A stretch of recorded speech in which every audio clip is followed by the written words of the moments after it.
The Hell Screen. Ryūnosuke Akutagawa. Neither in the past nor in the time to come could one imagine a person comparable to the High Lord of Horikoa. I heard that before his birth, Dei Itokumiyu, the king of magical science, appeared at his mother's bedside. From birth, Horikoa was different from the others. Of all the things he ever did, I cannot recall an act that did not deserve our wonderment. To mention an example among many, the structure of his palace, how should I define it? Immense, grandiose, though astounding as to surpass the boundaries of our limited imagination. Some went so far as to compare his temperament and conduct to those of the first emperor of the Qin or the Emperor Yang, although, while considering this comparison, we should keep in mind the idea that different people have different opinions, as with the proverbial blind man who touched different parts of an elephant and drew contradicting conclusions about the animal. Contrary to those emperors, our Lord's intention was never to enjoy the luxury life can provide. He had a kind and generous heart that would partake in the happiness and distress of all, even the humblest among his subjects. For these reasons, when he encountered a procession of ghosts in the large palace of Nijo, he was able to pass through them unscathed. And when the spirit of Secretary Toru prowled every night, the Kawaranoin Palace in Higashisanjo, famed for the garden inspired by the marine landscape of Shiobama in the Michinoku province, the Lord reprimanded it, after which the spectre vanished forever. Of course, as soon as the people of Kyoto, young and old, men and women, heard Horikawa's name, they would genuflect as if they had seen Buddha's avatar.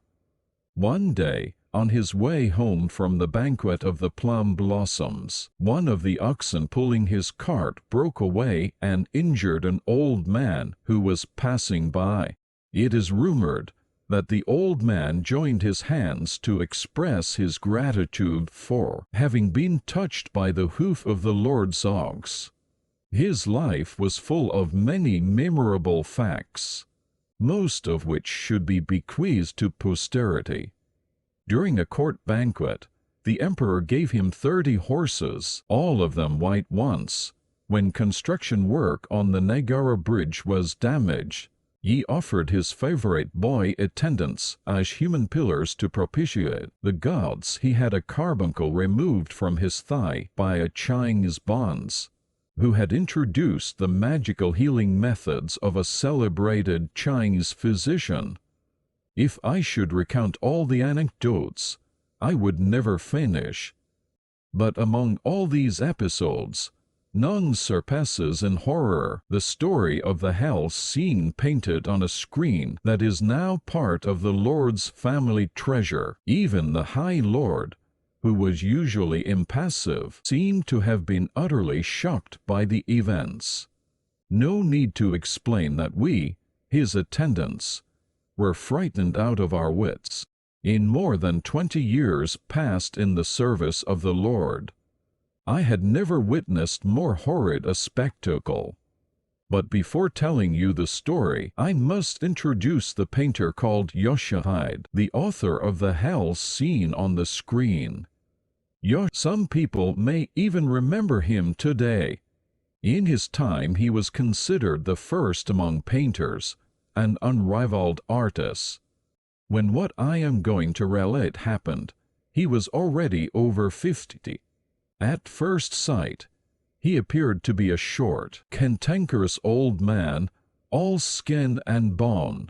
Each time he came to the Lord's palace, he wore a clouded hunting garment and a floppy eboshi on his head, but he had a vulgar appearance, and his lips, too red for his age, had an unsettling bestial quality.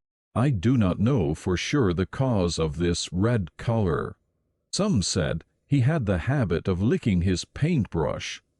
Others, more slanderous, compared his appearance and gait to those of a monkey, and nicknamed him Saruhide Monkeyhide. About this moniker, this is the story I heard. Our Monkeyhide had an only daughter who was 15 years old, and served as a lady-in-waiting in the Lord's palace. This girl, intelligent and observant beyond her age, because she had lost her mother when she was little and had taken care of herself, was charming and very beautiful. For these reasons she had won the good graces of her ladyship and all the waiting ladies. Someone from the province of Tamba, west of Kyoto, had offered a well-trained monkey to the lord. The prince, the lord's young son, who was at the time in the age of mischievousness, named the monkey Yoshihide. The monkey's gestures were amusing indeed, and everyone in the palace laughed at the animal. If this mockery had been all, things would not have been that bad for the monkey, but each time it climbed up the pine tree in the garden or soiled the mats in the prince's bedroom, everyone chased him, shouting, "Yoshihide, Yoshihide," to tease the poor beasts. One day, Yoshihide's daughter, Yuzuki, passed through the long corridor, carrying a letter attached to a winter plum branch, when she saw the small monkey come from beyond the sliding door and run toward her.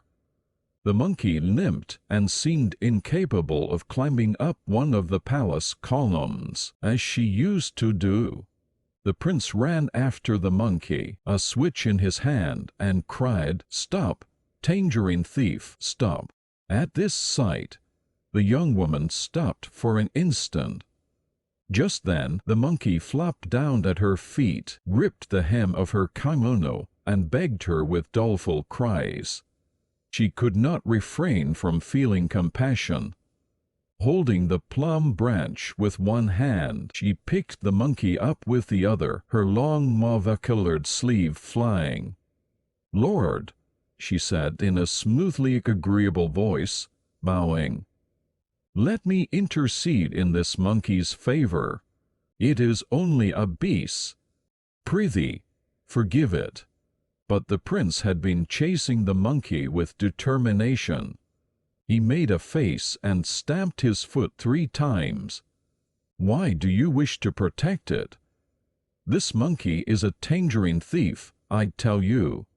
"It is a beast," she repeated. Then she took on a sad expression and dared say, "When I hear that name, Yoshihide, I have the impression my father is being reprimanded." Hearing this remark, the prince, arrogant or not, gave "See. If you ask in the name of your father, I will pardon the monkey." Then he threw the switch down and went back through the sliding door whence he had come. From that day on, Yoshihide's daughter and the monkey became fast friends. She tied a beautiful red ribbon around the animal's neck and also hung a tiny bell she had received from the young princess. The monkey would leave her presence on no account. Once, Yuzuki had to stay in bed with a light cold, and the monkey watched over her, gnawing on its fingernails in apparent concern. Now things took a peculiar turn. No one would mistreat the monkey any longer. On the contrary, they all began petting it. Not only did the prince throw persimmons or chestnuts to the monkey, once His Highness became furious because some samurai had shot a kick at the little beast. This news reaching his ears, the Lord gave gracious orders that girl and monkey be brought before his presence. He must also have known why the girl had come to protect the beasts. "You are a good and dutiful daughter," the Lord said. "I am pleased with you." With these words, she received a scarlet hakama from the Lord. The monkey mimicked the girl's deference by raising the hem of the robe to its forehead, to the Lord's immense amusement and pleasure. You can see that the Lord took the young woman into his good grace because he had been impressed with her filial piety, not because he admired her charms. As it was whispered, the rumors might have been justified on some grounds, but I will talk about such things later on. Suffice it to say that the Lord was not one to fall for as lowly a girl as a painter's daughter, no matter how charming. The girl withdrew from the Lord's presence, feeling highly honored, but being naturally wise and intelligent, she did nothing to awake her fellow maid's jealousy. On the contrary, this honor won the lady's favor for both herself and her monkey. Her ladyship loved Yuzuki so much she kept the lady-in-waiting in her constant presence, and brought her everywhere she went in her princely carriage. Now let me set the girl aside for a while, as I tell you about her father, Yoshihide. Although Yoshihide the monkey came to be loved by everyone, Yoshihide the painter continued to be hated by everyone, and they went on calling him Monkey Hide behind his back. The residents of the palace were not alone in this general dislike.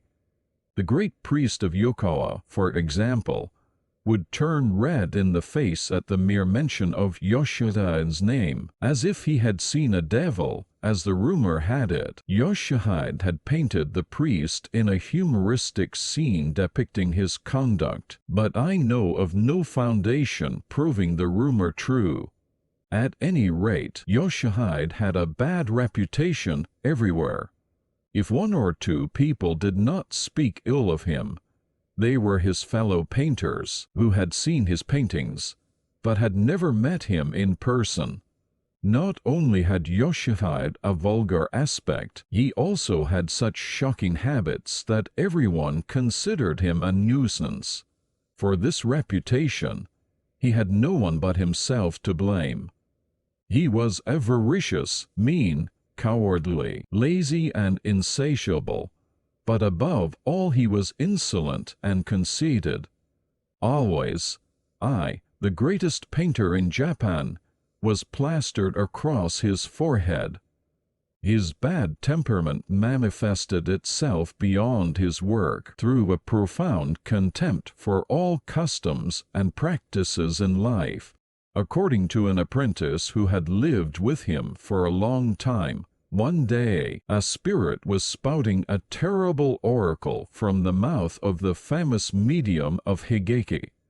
Yoshihide, turning a deaf ear to the oracle, took the brush and ink. He always carried and painted the medium's frightening face. Our painter deemed the eventuality of being cursed by a spirit as serious as a day. Yoshihide did inconceivably sacrilegious things. In picturing the goddess Kichujatan, he copied the face of an abject courtesan, and in picturing the king of the magical science Fudo, the god that destroys all demons, he copied a thief's figure, and so on. But if someone reprimanded him, he answered impudently, "How strange! Do you really believe the deities Yoshihide painted will hit him with lightning?" When he spoke in this way, many of his own disciples took leave of him in fearful anticipation of terrible consequences. In other words, Yoshihide was arrogance incarnate. He truly thought he was the smartest man under the sun.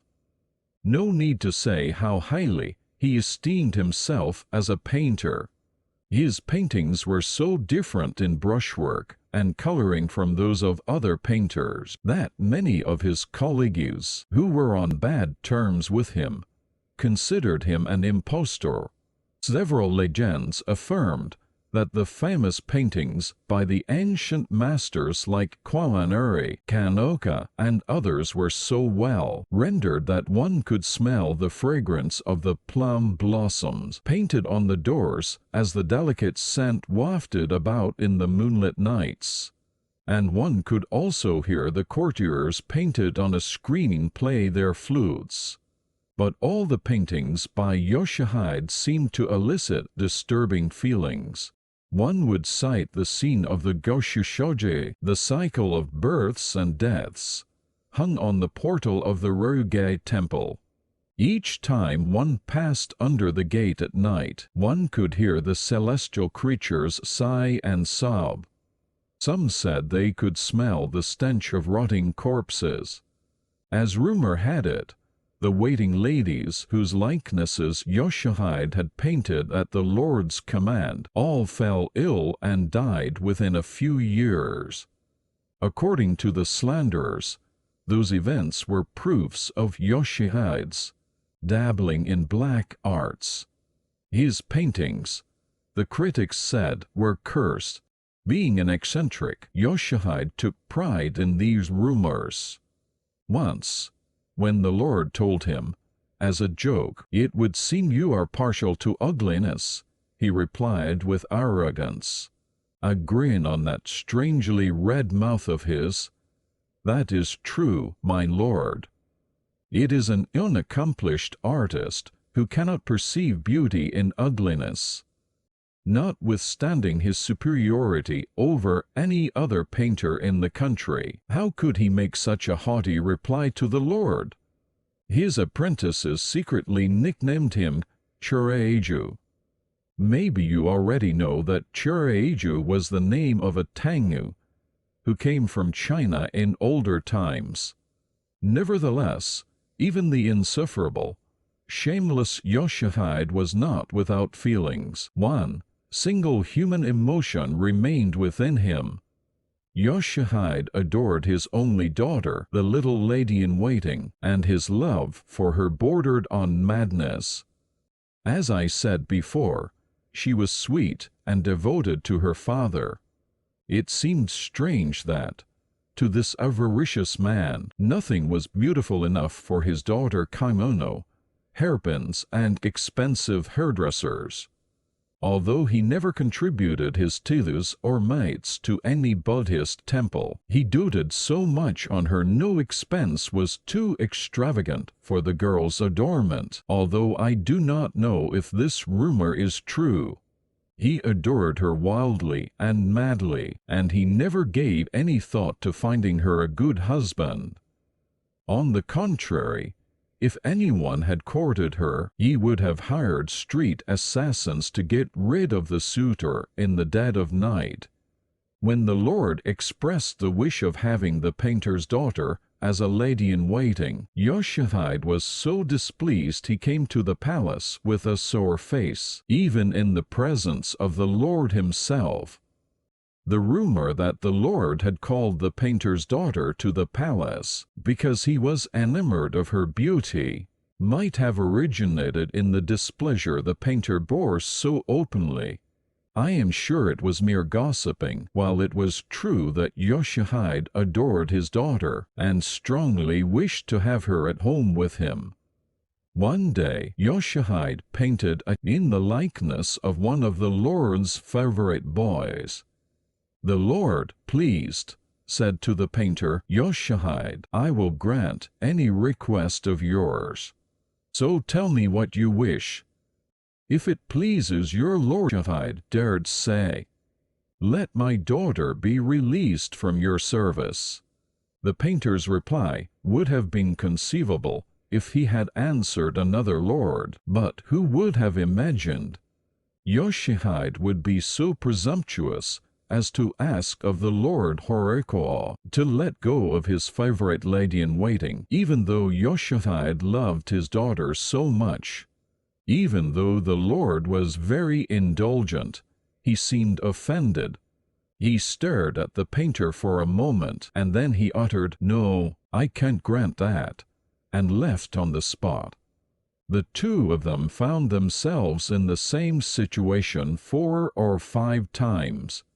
Thinking back on it, I can recall that the Lord's gaze became ever colder when he looked at the painter, and the painter's daughter wept when she was alone in her room, covering her face with the sleeve of her kimono. Thereafter the rumor spread all the more that the Lord was enamored of the girl. Some say that the idea of having the scene from hell painted on the screen originated in the girl's refusal to comply with the Lord's wishes. No, it was only gossip.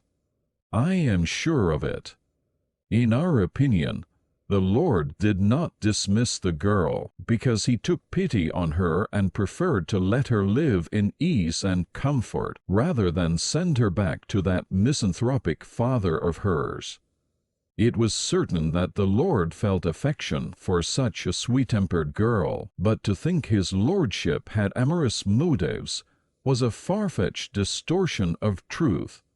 No, I dare say it was a perfectly unfounded lie. Because of the painter's insistence on having his daughter back, his lordship had come to look upon Yoshihide with considerable disfavor. Despite the Lord's feelings about the painter, one day he summoned him to the palace and commanded him to paint a scene from hell on a screen. As I evoke the screen, I have the impression of seeing that terrifying scene before my eyes. The scene painted by Yoshihide was quite different from those of other artists.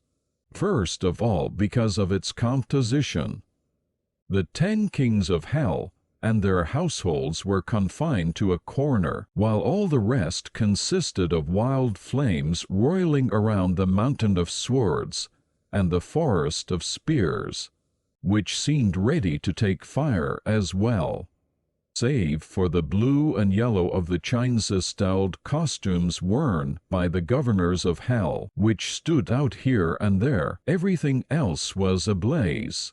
Tongues of fires occupying all the space, hooked wheels dancing in fury, black smoke drawn with splattered ink and sparks shooting up, done in gold, smeared and mingled with soot.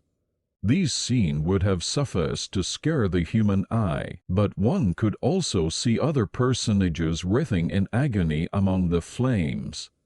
None of these characters ever appeared in the representations of hell painted by other artists. Yoshihide had depicted every social class, from the noble and the dignitary to the beggar, and the outcast mandarins in formal costume, charming young ladies-in-waiting in elaborate 5-pleat dresses, bonzes with rosaries hanging from their necks, vagrant clerics wearing high-wedged clogs, very young handmaids in long, clinging kimonos, fortune-tellers in the robes of Shinto priests. Holding a holy stick, I would never have the time to describe each of them. These people, tormented by the Gazumizu, fled in all directions among fire and smoke, like so many leaves scattered by the tempest. The woman, who curled up like a spider, her hair caught in a fork, had probably been a shrine medium or a priestess. The man with the halberd sticking out of his heart, upside down, like a vampire bat, must have been a young province governor, or something like it, and the uncountable others, flogged with iron whips, crushed under a rock. 1,000 men could barely move, pecked by weird birds or slashed open by the maws of a poisonous dragon. The punishments were as numerous as the sinners.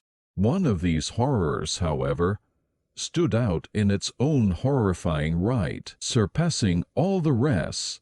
A carriage pulled by oxen descended from above, grazing the tops of the sword trees, which had branches like animal fangs spitting bodies of dead souls. In the carriage, with its bamboo blinds blown upward by the blast of hell, a court lady was visible, as splendidly dressed as an empress or an imperial concubine, long black hair streaming and white neck bent backward. Among the flames, the lady writhed in agony. This rendering of a court lady writhing in a flame-wreathed carriage conveyed all the terror of hell. The frightening intensity of the scene was concentrated on this single personage. It was such an excellent masterpiece. The spectator had the impression of hearing desperate screams. To paint that horrible scene, something terrible must have befallen the artist. Otherwise, how could even a painter as great as Yoshihide depict the horror of hell in such a vivid manner? He must have traded his life to be able to paint that scene. Indeed, the hell Yoshihide painted was the very hell to which he had condemned himself. I am afraid that in my hurry to describe this strange scene, I have lost the thread of my story. So I will return to the moment when Yoshihide received the order to paint the picture of hell by the Lord. For 5 or 6 months, Yoshihide absorbed himself in the painting of the screen, without making the briefest courtesy call at the palace. It was strange that, despite his love for his daughter, not once had he the thought of seeing her. According to an apprentice, each time he started painting, he became like a man possessed by a fox. In fact, the rumor had it that Yoshihide had gained fame and reputation because he had sworn himself to the vulpine god of good fortune. For proof, some said, snatch a peek at him while he is painting, and you will see the spirits of foxes thronging around him. Once he had picked up his brush, he forgot everything but his work.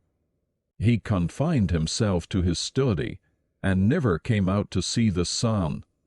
Now that he was painting the screen, his level of inspiration soared. Shut up in his study, with the blinds always drawn, he would mix his secret melanchus of colors and had his apprentices dress up in gala costumes or in poor clothes, before painting them with great care in the lamp's light. These oddities were usual with him. It would not have taken that special hell seeing him to such extreme eccentricity. For instance, when he painted that scene from the Goshushoji, the 5 phases of the transmigration of souls, he once came across rotting corpses in the street. He sat down in front of them and copied faces and hands, down to the single hairs, while normal people averted their eyes. Concerning the state of inspiration in which he painted that scene from hell, no one was ever able to imagine it. I do not have the time to give you all the particulars, and I will tell you only the notable moments. While one of his disciples was mixing colors, Yoshihide said abruptly, "I wish to rest for a while. I've had some bad dreams lately." "You have, master?" the apprentice said, without interrupting his work, for Yoshihide's wish for rest was nothing unusual. But then the master asked in humble tones, "Could you sit at my bedside while I'm resting?" Even though the apprentice did not understand why the master was so worried about his dreams, the request was reasonable, and he said, "Very well, sir," to which the master, sounding troubled, added, with some hesitation, "Come into my inner room. Don't let anyone come inside while I'm sleeping." The apprentice remarked that the room in which his master was working for the inner room meant his study, had the shutters drawn as if it were night, and the screen with the scenes sketched in charcoal stood open in the dim light, taking up all the space. The artist went to sleep with his arm under his head, as if a great fatigue had descended on him. But after half an hour, a terrifying noise came to the apprentice's ear. At first it was a voice that spoke in an incomprehensible way, but little by little the words broke up to resemble the moans of a drowning man trying to speak underwater. "How come to me? Where am I supposed to go? What are you saying? Where to? To hell. Come to the burning hell. Whoever is this? Who could it be? Ah!" The apprentice forgot all about mixing colors to observe the fear on his master's face. He saw him gasping for breath, mouth open and sparse teeth visible. He noticed the dry lips, the sweating face, pale and wrinkled. Something was moving inside the mouth, as if pulled by a string. It was the master's tongue. Words came out disconnected. "I thought it's really you. I thought you'd come." "What? You come to take me away?" "Yes." "Come. Come to hell. There your daughter is waiting for you." The scared apprentice glimpsed a dark figure looming from above and brushing against the open screen. He shook Yoshihide with all his strength, but the master continued speaking in his dream, refusing to awake. The apprentice found the courage to take the water set aside to wash the brushes, and he splashed it all onto the master's face. The words Yoshihide was saying, "I'll be waiting. Come with this carriage, with this carriage. Come to hell," became groans. Yoshihide sprung up as though he had been stung with a needle, although he seemed to be seeing someone, as if the evil spirits from his nightmares were still hanging upon his eyelids. For a moment he stared at nothing, eyes full of dread and mouth gaping. Then, returning to his senses, he ordered curtly, "It's all right. Off with you now." Knowing very well he would be scolded if he tried to object, the apprentice ran out of his master's room, and, when he saw the sunshine, he felt relieved, as if he had awakened from his own nightmare. A ruined sketch saddened Hyde more than having one of his apprentices bitten by a snake. After what you have heard so far, you must have a fair idea of Yoshihide's madness when inspiration possessed him.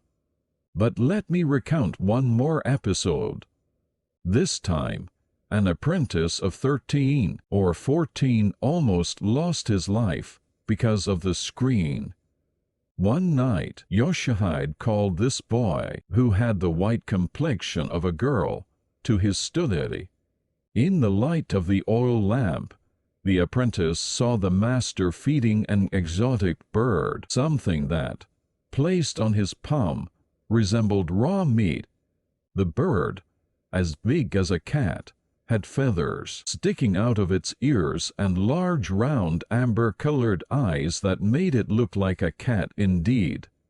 Yoshihide by nature hated people prying in his business. He had told nothing to his apprentices about the snake because he never said anything about the material he kept in his study. Once the boys glimpsed a human skull on the master's desk.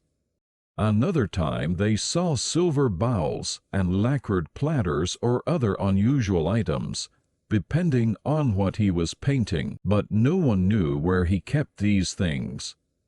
Whence originated the rumor of a benevolent deity bestowing favors on Yoshihide? The apprentice who entered thought the strange bird was in the study to provide a model for the screen. He bowed and respectfully addressed the master. "What do you wish, sir?" Instead of answering, the master licked his red-stained lips and thrust his chin in the bird's direction. "Look how tame it is. What's this creature, sir? I've never seen anything like it." The apprentice, curious and diffident, ogled the strange bird that had cat-like ears of feathers. Yoshihide, in his customary disparaging tones, said, "You've never seen it before. That's the problem with you town-bred folks. This bird is a horned owl a hunter from Kurama gave me yesterday. Mind you, not many owls are as tame as this one." He slowly raised his hand and ruffled the owl's feathers. The bird, which had just finished eating, flew up from the desk with a threatening screech and threw itself into the boy's face, talons first. If the apprentice had not raised both arms to protect his face with the kimono sleeves, he would have collected a cut or two. "Ah!" the apprentice screamed and waved his sleeves to drive the owl away, but the bird swooped down on him and clicked its beak, taking advantage of the slightest unguarded movement to peck at him. The boy forgot all about being in his master's presence. He ran to and fro in the study, jumping up and throwing himself to the floor to escape the talon. The bird followed him and darted at his eyes. Each time the owl spread its wings, the boy smelt odors of rotting leaves, waterfalls, sword fruit, or monkey wine. Remembering the event, the apprentice said the oil lamp shone like moonlight, and the master's study had become a narrow valley lost in the mystery of a ghastly mountain. Although he was terrified by the owl, the master's conduct frightened him even more. Yoshihide, impassive, watched the smooth-faced boy being disfigured by the bird and calmly sketched the scene on a leaf of paper he had unrolled for the occasion. When the apprentice saw Yoshihide in the process of painting, horror thickened his blood. The master had called him to see him die. The apprentice might have been right in thinking the master had wanted to kill him. In truth, Yoshihide had planned to infuriate the owl and then set it on the boy to paint him running about in terror. When the boy realized what his master had in mind, he collapsed by the door, hiding his face behind his kimono sleeves and screaming incoherent words. He heard his master rising. Right then, something fell with a loud noise and broke. The bird's wings flapped faster. The apprentice raised his head and saw that the room had turned pitch black. The master's irritated voice called the disciples. One of them replied from a distance and came running with some fire. In the pale, sooty light of the torch, they saw the light stand had been knocked down, and the oil of the broken lamp formed a pool on the mat. The horned owl tossed about on the floor, flapping only one of its wings. Yoshihide, frightened despite what we know about him, mumbled from behind his desk. A black snake had coiled itself around the owl, from the neck to the wing. It turned out the apprentice had upturned the jar, freeing the snake. The owl had pounced on it. For a while, the two apprentices watched the battle with gaping mouths, exchanging bemused glances, but soon they bowed to their master and left without a word. Nobody knows what became of the owl and the snake. I could recount several episodes of this kind.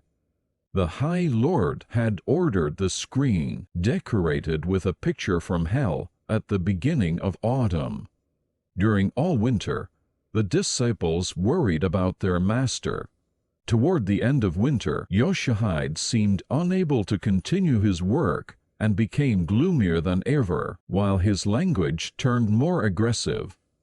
The sketch, complete at 80%, displayed no further progress. The master appeared so dissatisfied, everyone thought he was about to erase what he had already sketched. No one knew what prevented Yoshihide from working, and no one tried to find out.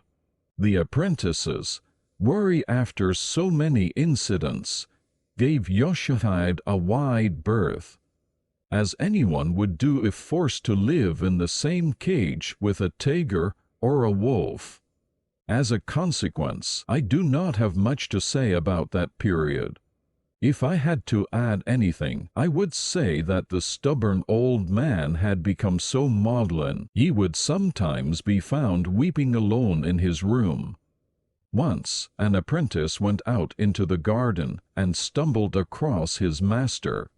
All teary, Yoshihide gazed at the sky, which brought the promise of spring.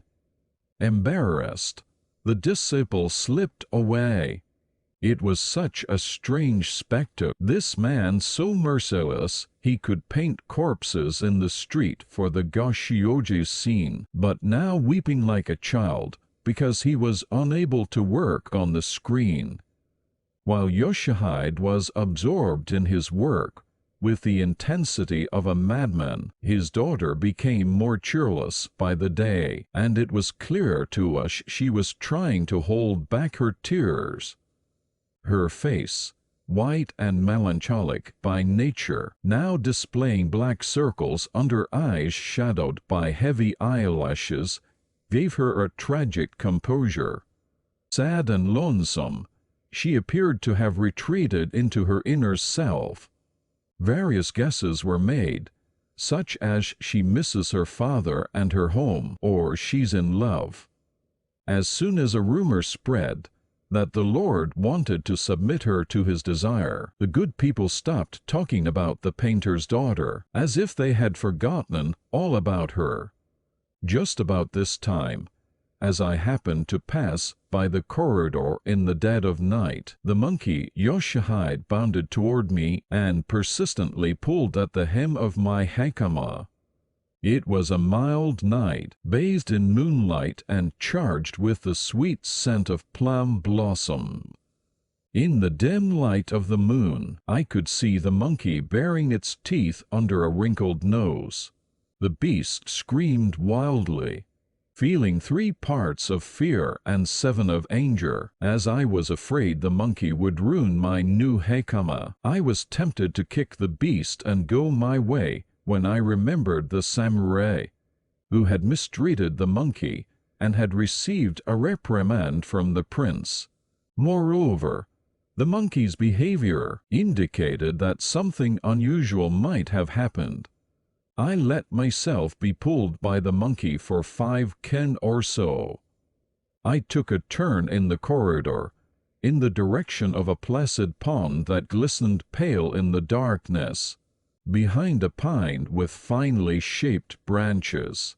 From a room nearby came the noise of an altercation that sounded both passionate and strangely muffled. All was stillness in a dim light that came half from the moon, half from the moonlight reflected by the haze. A great silence reigned, save for the splashing of fish in the pond. And those stifled sounds intruded on this calm. Thus the quarrel stopped me. Intrigued, I tiptoed up to the sliding door, ready to deal blows if the arguing people turned out to be rascals. The monkey Yoshihide found my approach too slow.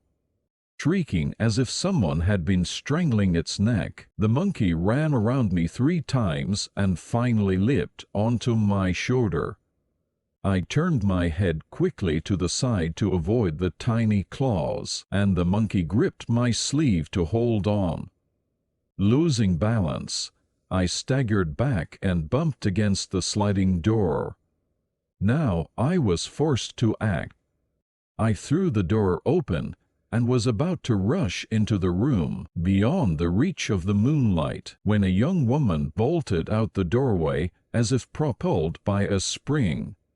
She almost bumped into me, stumbled and fell.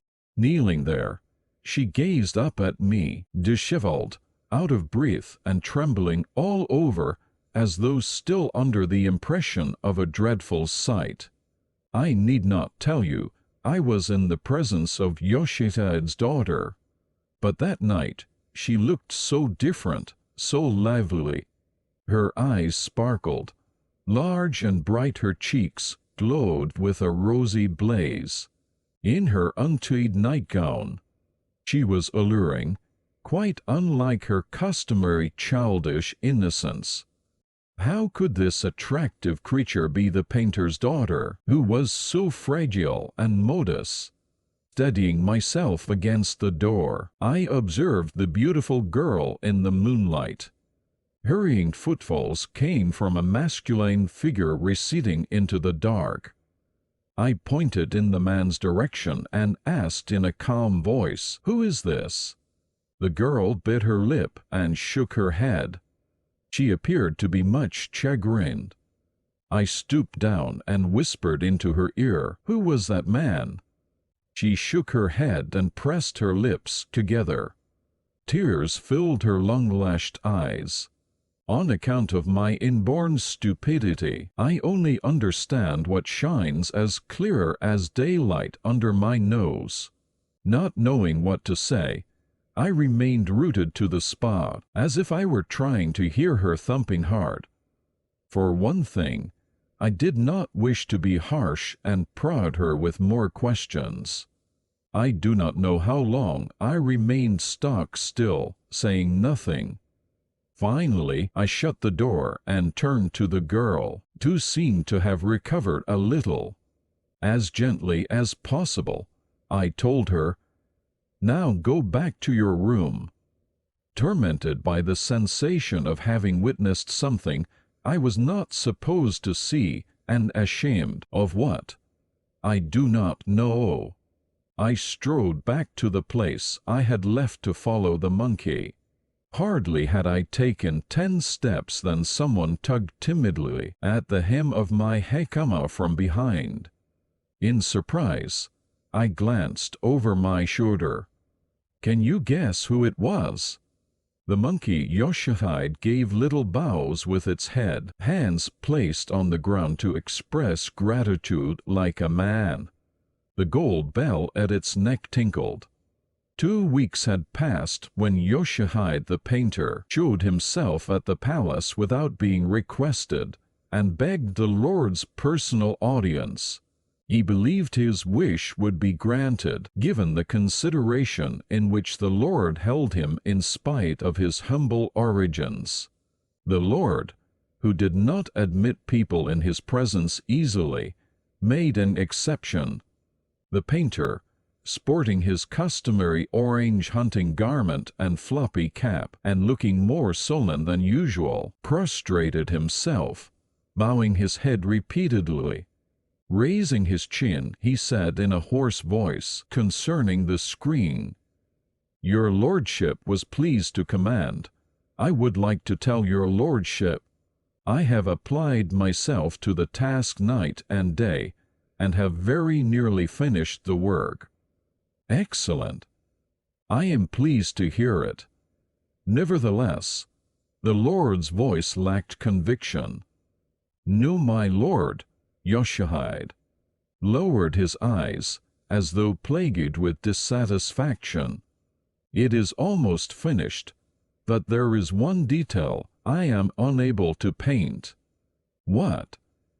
Is there something in the world you cannot paint?" "I cannot paint anything if I don't see it with my own eyes. If I paint something I haven't seen, I cannot convince myself my rendering is exact. Isn't it like being unable to paint?" A scornful smile crept across the Lord's face. "So if you have to paint hell, you mean you need to see it?" "Precisely. A few years ago, when there was a big fire, I saw a burning hell. That's why I was able to paint the scene of Buddha unmoving among the flames. Your lordship must know that painting." "What about the damned? Did you see them as well?" The Lord put question upon question, as if he did not wish to hear Yoshihide's answers. "I've seen a man bound in iron chains. I have made detailed sketches of one beleaguered by an ominous bird. So it can't be said that I know nothing about the suffering of the damned subjected to various torments. As for the infernal torturers, here Yoshihide paused, an enigmatic grin on his face. Infernal torturers appeared to me in my dreams almost every day and night, bull-headed, horse-headed, or three-faced, six-armed demons arrow and torment me, beckoning me to follow them and moving their silent lips. Those aren't the things I cannot paint. Astonished by Yoshihide's words, the Lord glared at Yoshihide for a moment and then, frowning, he cried, "Then what is it that you can't paint?" In the central leaf of the screen, I would like to paint a nobleman's carriage with a roof of palm leaves falling from the sky, said Yoshihide, looking the Lord intensely in the eyes. I had heard that when he spoke about his work, the painter would speak insinually, and in that moment, his gaze displayed madness. In the vehicle, a splendid court lady raised in the agony of death, her long black hair tossed by the wind. Her face, smothered by the smoke, should look upward to the carriage, stealing, her eyebrows furrowed. Trying to escape the sparks raining over her, she grips the mats with both hands. Around the carriage, a flock of ominous birds fly about, clicking their beaks. Oh, how can I ever paint a court lady in a burning carriage? And the Lord urged Yoshihide to continue, as if he found the painter's words amusing for some reason. I cannot paint it, Yoshihide repeated, entranced, his red-stained lip trembling as if he had a fever. Then he became animated and said in biting tones, "Please, my lord, burn a nobleman's carriage before my eyes. And, if possible." The Lord's face darkened for an instant, but a second later he burst into laughter. "All your wishes shall be granted." Half choking in his merriment, he added, "Don't worry." The Lord's words struck me, and a terrible premonition gripped my chest. The Lord seemed infected with Yoshihide's madness. White froth gathered at the corners of his mouth, and his eyebrows twitched. As he paused, his throat still vibrated with laughter. "Yes, I shall burn a carriage with a roof of palm leaves. A splendid girl dressed like a court lady of the highest station shall ride in the carriage. She shall perish in the carriage, tormented by the black smoke and consumed by the fire. Bravo!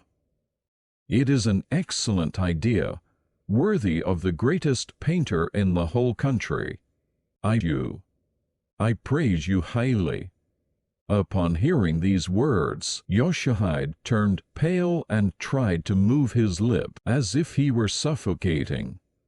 But then he set his hands on the mat and bowed, saying, "I am grateful, my lord," in a voice so low as to be hardly audible. Perhaps the Lord's words had illustrated the horror of the scheme Yoshihide himself had suggested, and the images must have flashed vividly in his mind. Only this once in my life did I take pity of the man.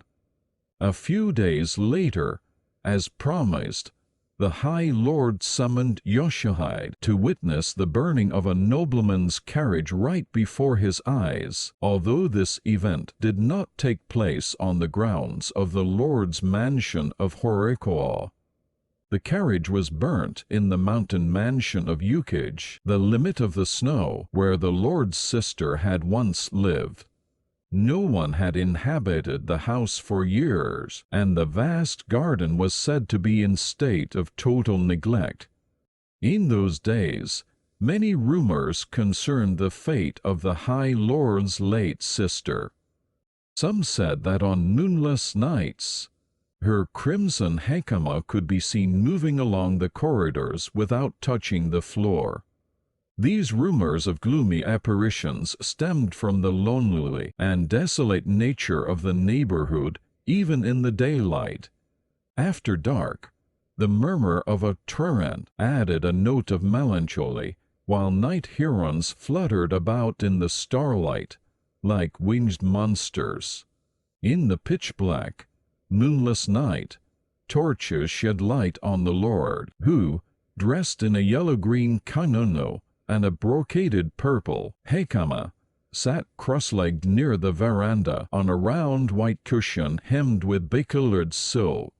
5 or 6 samurai encircled him in respectful poses.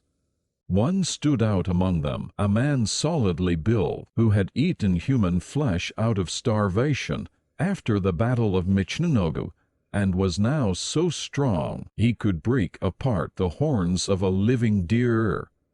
Wearing armor under his kimono and clad in full dignity, he kept by the veranda, the tip of his sheathed katana pointed upward. The scene turned bright or dark according to the movements of the torches that flickered in the night breeze, blurring the boundaries of dream and reality with a ghastly effect. A carriage roofed with palm leaves was stationed in the garden, within a patch of darkness, with no oxen, its shafts resting on their supports, its gilded fittings glittering like stars. When we saw it, a chill came over us even though it was spring. Blue-green tasseled blinds trimmed with embroideries hid the interior. A few servants, serious-faced and stiff, stood near the carriage, carrying blazing torches, and worried about the smoke that drifted toward the veranda. Yoshihide, the hero of this night, kneeled opposite the veranda, in his usual hunting attire and worn floppy cap. He looked even smaller and more miserable, as if the sky were weighing down on him. The man who squatted behind him, dressed in a similar fashion, was probably one of his disciples. As both of them knelt in the dark, the colors of their garments were not clearly discernible from my position inside the veranda. The time was near midnight. In a silence so deep we could hear our breathing, darkness seemed to spy on us, while the nocturnal breeze carried the sooty smell of burning torches in our direction. For a moment, the Lord gazed at the scene in silence. Then he leant forward on his cushion and called harshly, "Yoshihide." I am not sure Yoshihide answered because my ears caught only a moan. "Yoshihide, tonight I will set fire to the carriage as you wished." The Lord glanced sideways at his samurai. I had the impression he was exchanging a knowing smile with them, but perhaps it was only my imagination. Yoshihide, very stiff, looked at the veranda in a reverent manner and said nothing. "Look at the carriage. It's mine. You surely recognize it. I will set fire to the carriage and create a blazing hell before your eyes." But the Lord exchanged another glance with his samurai and then resumed, speaking in bitter tones, "In the carriage lies a sinful woman, bound in chains. As soon as the carriage will take fire, she will die in terrible agony. It is the perfect model to finish your painting. Watch closely as her snow-white skin burns and sparks braid her black hair." The Lord paused again, shaking his shoulders in silent laughter, and then he said, a spectacle worthy of entering the chronicles, "I will appreciate it as well. There, raise the blind and let Yoshihide see the woman inside the carriage." At his command, one of the attendants, holding his torch high, yanked the blind up. The red, blazing light from his torch illuminated a woman cruelly bound in chains, reclining on the seat. Golden ornaments glittered in her black hair, which hung loose about her shoulders over a gorgeous Chinese gown of a cherry blossom color. I very nearly cried out. Who could have mistaken her? The trim maidenly figure and the lovely melancholy profile belonged to Yoshida's daughter. The samurai sitting opposite me rose and gave Yoshihide a sharp glance, his hand on the hilt of his katana. Mouth gaping, I pivoted to see Yoshihide, who had sprung to his feet like a madman and attempted to rush toward the carriage, arms extended in front of him. As I already said, he was in the darkness, and I could not see the expression on his face. But soon he was running into the light, as though pulled by an invisible string. At the same time, the Lord cried, "Set fire!" The attendants threw their torches at the carriage with the girl inside. The carriage was engulfed in a pillar of raging flames. The flames enveloped the carriage in no time. As soon as the purple tassels hanging from the roof waved in the sudden wind, a vortex of smoke spiraled up against the black sky, and sparks exploded like sprays of water. Bamboo blinds, hangings and metal fittings burst into so many balls of fire, soaring into the night like celestial orbs spurting out of a fallen sun. A moment before, I had nearly cried out. Now I was so dumbfounded. I could do nothing but gape at this terrifying spectacle. But as for the father, Yoshihide, the expression painted on Yoshihide's face is still alive in my memory. The man who on impulse had attempted to rush at the carriage stopped before the roaring fire and, with his arms outstretched, fastened his gaze on the flames and the heavy smoke that enveloped the burning shape. Sparks fell around him, bathing his features in a lurid light so that his ugly, wrinkled face was visible down to the tip of his beard. His wide-open eyes, twisted lips, and twitching cheeks showed the terror, despair, and astonishment that alternated in his heart. Neither the robbers about to be nor the most odious of sinners of 10 crimes and 5 faults dragged before the judgings could have worn a more mournful expression. Even the Herculean samurai paled and shot a furtive glance at his lord. The lord, however, lips pressed together and wearing an enigmatic grin, kept his gaze fixed on the carriage. And inside the carriage I lack the courage to convey a detailed description of the girl I saw in it. The paleness of her face tilted back and choked by the smoke, the length of her black hair intertwined with flames as she tried to shake off the spreading fire, the beauty of the cherry blossom-colored Chinese dress, which the flames were devouring by the minute. What a terrible and cruel scene! At one moment, the breeze blew the smoke to the other side, and among the red flames sprinkled with golden dust appeared the girl, biting on her gag and writhing to the point of breaking the chain that bounded her. This atrocious torture resembled a genuine scene from hell brought before our very eyes. Facing the spectacle, we all, even that samurai with supernatural strength, shuddered. Then once again we thought that a gust of wind had blasted through the trees. Following the noise, something dark, hardly visible, shot across the black sky like a ball, without either touching the ground or flying through the air. From the roof of the mansion, the thing dived straight into the burning carriage, and through the crimson lacquered chassis that was crumbling in pieces, among whirls of fire, we saw something clasp the shoulders of the girl, who arched her body backwards. The thing gave a long and piercing screech out of the soaring smoke, a shriek like the tearing of silk. One more screech, and another. We could not help letting out a scream of surprise in unison against a red curtain of flames. The creature that was holding fast to the dying girl was the monkey, nicknamed Yoshihide at the palace of Horikawa. But a second later, the monkey disappeared, when sparks shot into the night, glittering like a pure peel sprinkled with gold. Girl and beast sank under a whirl of black smoke. In the middle of the garden, only the burning carriage was visible as it blazed away with terrifying crackles.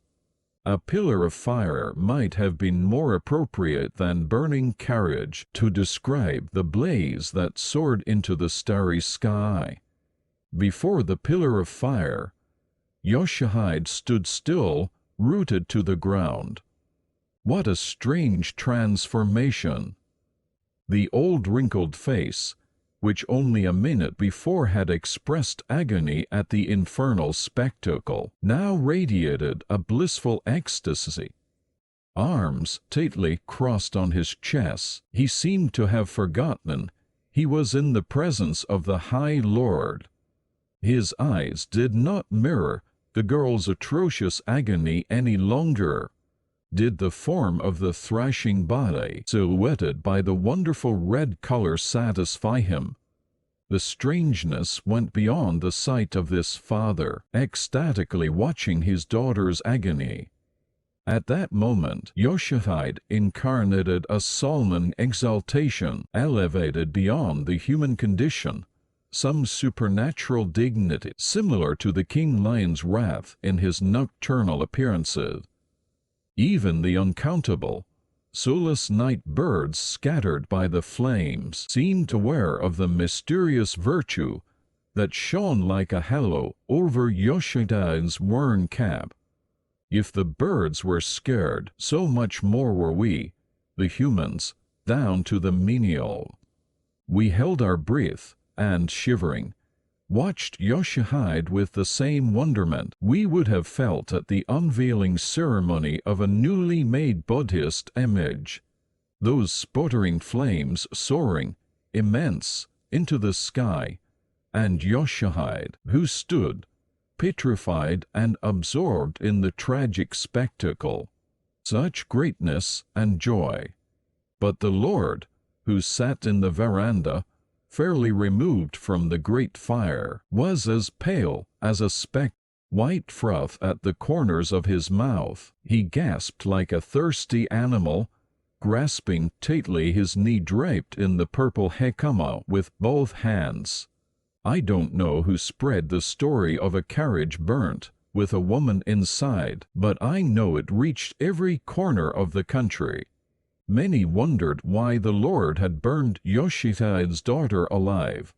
Most people thought it was vengeance for the Lord's thwarted love, although in my opinion, the Lord had wanted to chastise the perversity of a painter who had not hesitated in asking that a carriage be burnt before his eyes, even though it involved the sacrifice of a human being, to paint a scene to perfection. This last explanation came from the Lord's very mouth. Since Yoshihide had such a heart of stone, he could witness the death of his own daughter. Some accused him of being a devil who had sacrificed his paternal love for the sake of his art.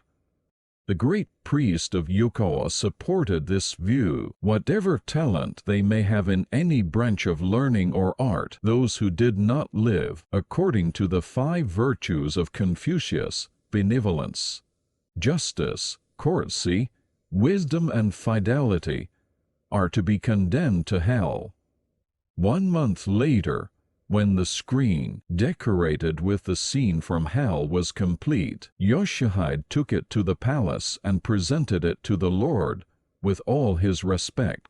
The great priest, who happened to be there, as soon as he glanced at the screen, was surely struck by the realism of the infernal horrors, a firestorm raging from the sky to the abyss of hell. Although he had glared angrily at Yoshihide at first, he cried, "Bravo!" tapping his knee in an involuntary gesture. I still remember the Lord drawing a forced smile at the priest's ejaculation. From that day on, no one, at least in the palace, spoke ill of the painter. Those who looked at the screen, even though they hated the personage, were impressed with that mysterious solemnity and with the ghastly realism of hell's torments, as if they could feel the bite of the infernal fire. By then, Yoshihide had already departed this life. The night after he completed his painting, he threw a rope over a beam in his room and hanged himself. Perhaps Yoshihide, who had survived his beloved daughter's untimely death, could not bear the idea of surviving her absence for long. His body is buried under the ruins of his house. After scores of years, wind and rain have worn down the small tombstone, and moss has covered the barrow, erasing all trace of his grave.